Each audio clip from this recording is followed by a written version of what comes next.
घरामध्ये रस्सा भाज्या बनवायचं झालं की त्याला वेगळं वाटण वगैरे करावं लागतं। मग अशा वेळेस तुमच्याकडे जर वेळ नसेल तसं हे गोळी वाटण तुम्ही एकदा नक्की करून पहा।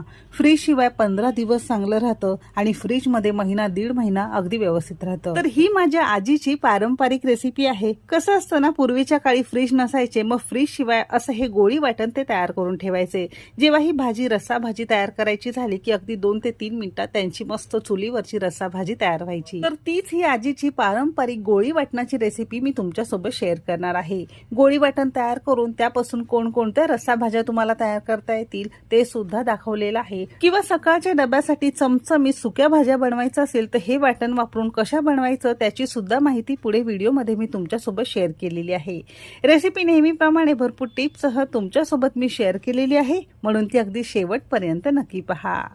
चला तर मग वेळ न घालवता रेसिपीला सुरुवात करूया। तो कांदा खोबरा